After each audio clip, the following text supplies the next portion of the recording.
Hey guys, thanks for tuning in to another video on ForgottenWeapons.com.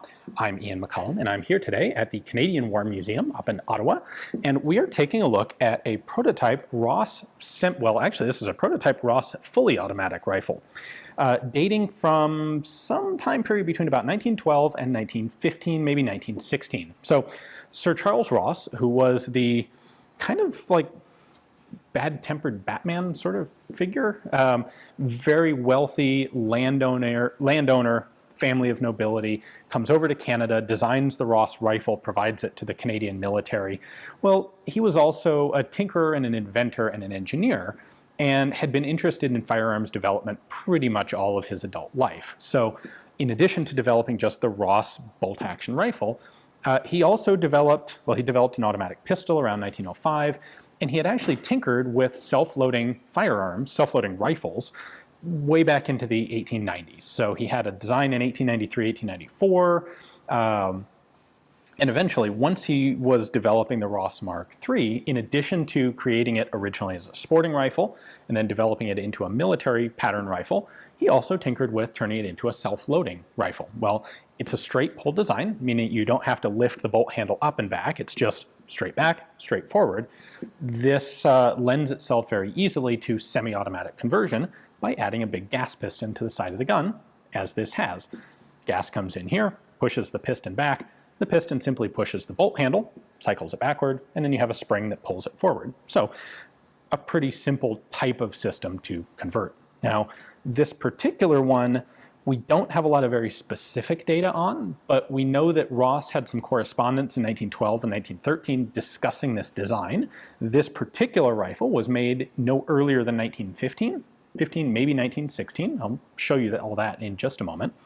And we're pretty sure that this was done by the Ross factory. It wasn't patented, but the museum records behind this gun indicate that it almost certainly came from the Canadian Department of Defense, and they would have gotten it probably from Ross. At any rate, it's got one particularly cool feature to it, so let me go ahead and show you that. So the basis of this rifle is a straight-up Ross M10. This was almost certainly a standard rifle off-the-rack military production that was used for this semi-auto conversion.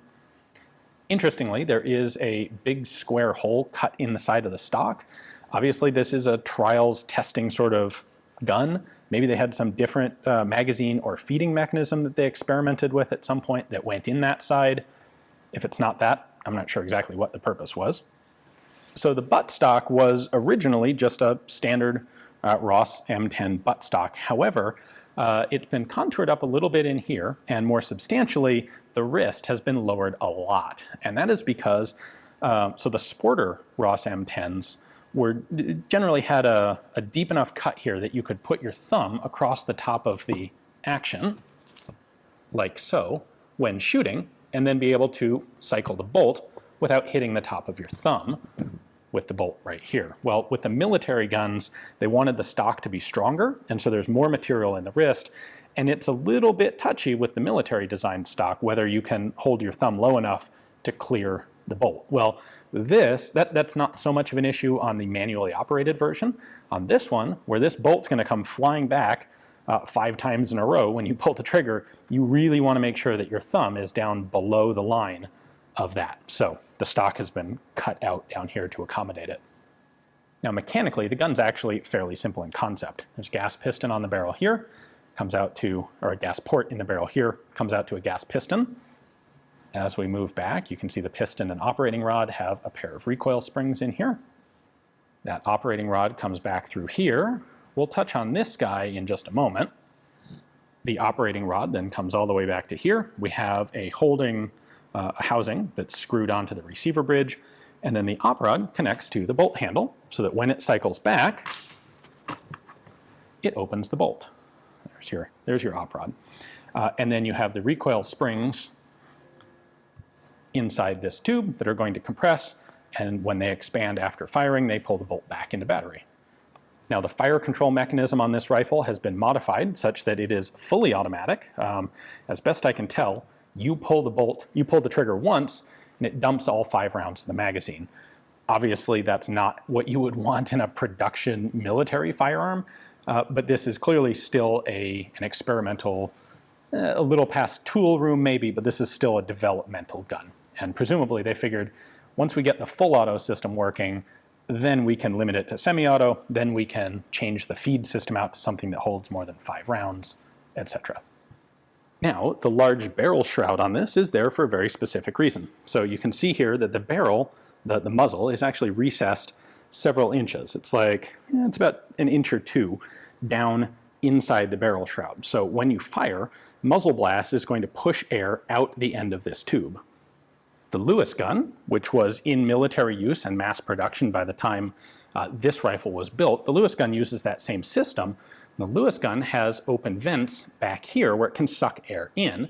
The idea, of course, is to have a continuous flow of cool air over the barrel to help cool it. Well, this doesn't have those open vents. Instead, this actually has a driven fan. So this little guy spins.